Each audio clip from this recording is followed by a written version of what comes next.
جن لوگوں نے آج اپنے طاقت کے بلبوتے اپنے تخت کیسے ہو میرے پیارے دوستو؟ امید کرتا ہوں سب بہت اچھے اور خیر و عافیت کے ساتھ ہوں گے۔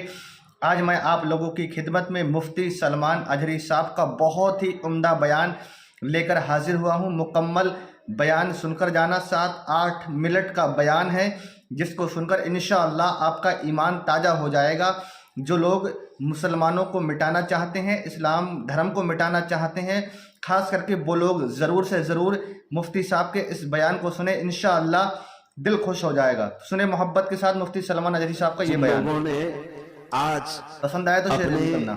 طاقت کے بلبوتے اپنے تخت کے بلبوتے اپنی سیاست کے بلبوتے یہ اعلان کرنا شروع کیا کہ ہم مسلمانوں کو کاٹیں گے، ماریں گے، قتل کریں گے، اسلام کو مٹائیں گے، خاک مٹائیں گے۔ تم سے تمہاری کھجلی نہیں مٹائی جا سکتی۔ کیا خاک مٹاؤ؟ کیا کہہ دیا سلمان؟ تم کیا سمجھتے ہو اسلام کسی محلے کا مذہب ہے؟ نہیں، کسی ایک بستی کا دین ہے؟ اسلام کی جڑیں تحت الثری میں ہیں اور اس کی شاخیں اوج ثریا پر ہے۔ اس درخت کو ہلانا تو دور کی پتے کا بحال بیکا کرنا بھی مشکل ہے۔ دنیا بہت کوشش کر کے دیکھ چکی تمہارے پاس کتنی طاقت ہے، نہ قارون کے برابر ہے، نہ شداد کے برابر ہے، نہ فرعون کے برابر ہے، نہ حامان کے برابر ہے۔ بڑی بڑی طاقتیں آئی لیکن دین حق کو کبھی نہ وہ مٹا سکی تھی نہ مٹا سکیں گی۔ اور ہم تو یہ کہتے ہیں یہ جو تم ظلم کا ماحول گرم کر رہے ہو، اسی وجہ پر میں آج گفتگو کر رہا تھا، یہ تو ہمارے اعمال کی شامت ہے۔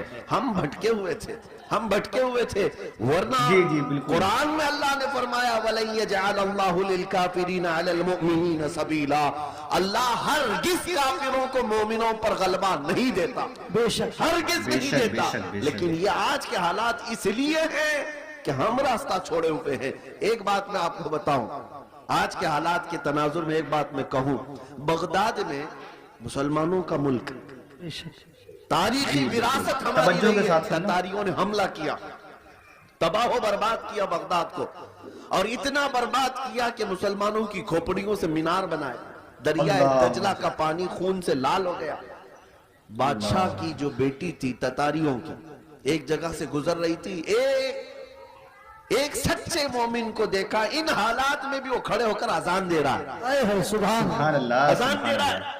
سبحان اللہ۔ بادشاہ کی بیٹی تھی، اس نے کہا یہ اب کہاں سے آواز آ رہی جب ہم قتل عام کر رہے ہیں، گردن مار رہے ہیں، یہ کون ہے جو اذان دے رہا ہے؟ فوجی فوراً گئے اور پکڑ لائے۔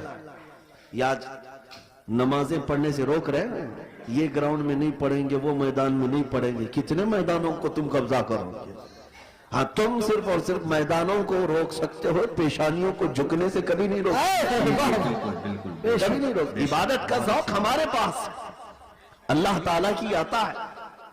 تو ایسے حالات میں اگر اذان دے رہا تھا کوئی، تو تتاریوں کی وہ بڑی عورت تھی، بادشاہ کی بیٹی، اس نے گرفتار کروایا، لاؤ اس مولوی کو، اب کون ہے اذان دے رہا ہے؟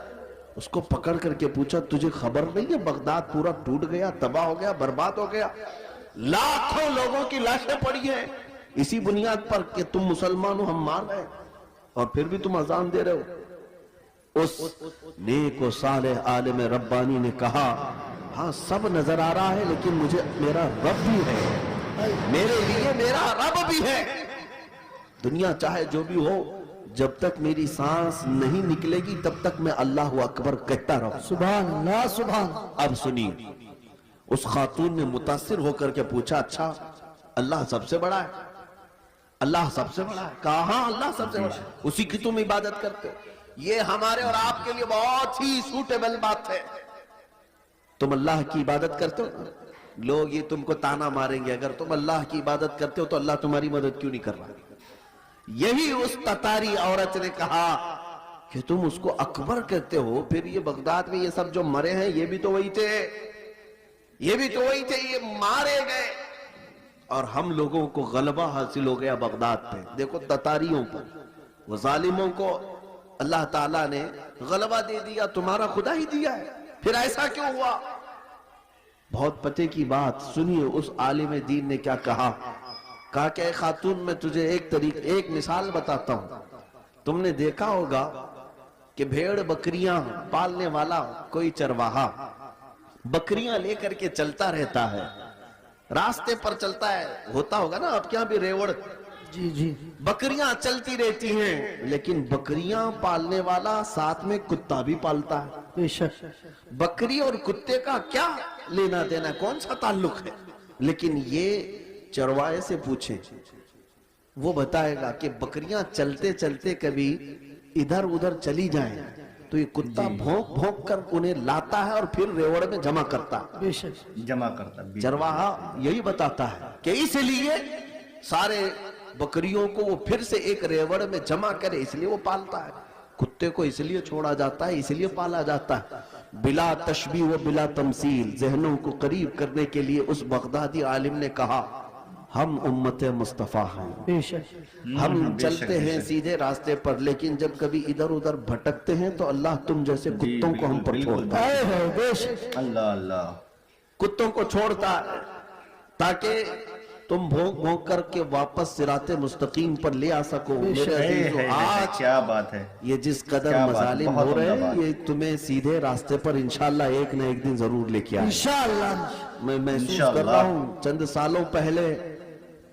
سالوں پہلے ہر جلسے میں لبیک یا رسول اللہ کا نعرہ تو نہیں لگتا تھا، لیکن ظالم کتوں نے جب بھونکنا شروع کیا تو اب پھر ہمارا ہر بچہ لبیک کہنے لگا۔ بے شک، لبیک لبیک لبیک یا رسول اللہ، لبیک لبیک یا رسول اللہ، لبیک لبیک یا رسول اللہ، لبیک لبیک یا رسول اللہ۔ اب بات صرف اتنی ہی ہے، بات صرف اتنی ہے، میں نے جو عنوان آپ کے سامنے رکھا وہ یہی ہے کہ جب تم اپنی حیثیت کو پہچان لو کہ میرا راستہ کچھ اور ہے، جس دن تم اس نقطے پر آ گئے، میرے عزیزو عزتیں تمہاری ہے، طاقتیں تمہاری ہے، اقتدار تمہارا ہے، جس طرف رخ کرو گے مولا تعالیٰ اس ہوا کو تمہارے زیر نگی فرمائے گا۔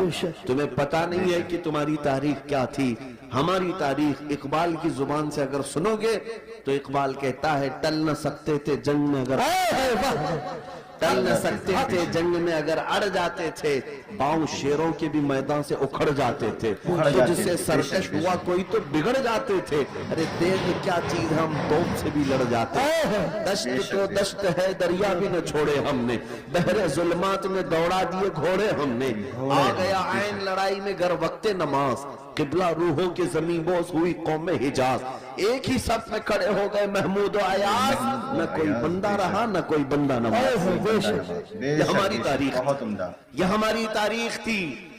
اسی بات کی طرف میں تمہیں دعوت دے رہا ہوں کہ جس دن تم اس نقطے پر واپس آ گئے اور سمجھ گئے میری تاریخ ان کتوں کی صحبت میں رہنا نہیں ہے، اللہ تعالیٰ نے تمہیں شیر بنا کر پیدا کیا۔ بے شک بے شک ہاں، اللہ تبارک و تعالیٰ نے تمہارے متعلق قرآن میں فرمایا کنتم خیر امت اخرجت للناس، تم خیر امت ہو جو لوگوں میں اللہ تبارک و تعالیٰ نے تمہیں بنایا ہے، لہذا ایسے ویسے کی طرف تمہیں دیکھنے کی ضرورت۔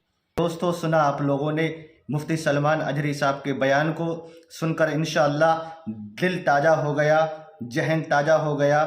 مفتی صاحب نے کتنی اچھی بات کہی کہ ہم اپنے راستے سے بھٹک چکے ہیں، اور راستہ جب انسان اپنے راستہ بھٹک جاتا ہے تو نہ جانے کہاں سے کہاں پہنچتا ہے، نقصان بھی اٹھانا پڑتا ہے، تکلیف بھی اٹھانا پڑتی ہے، پریشانی بھی اٹھانا پڑتی ہے۔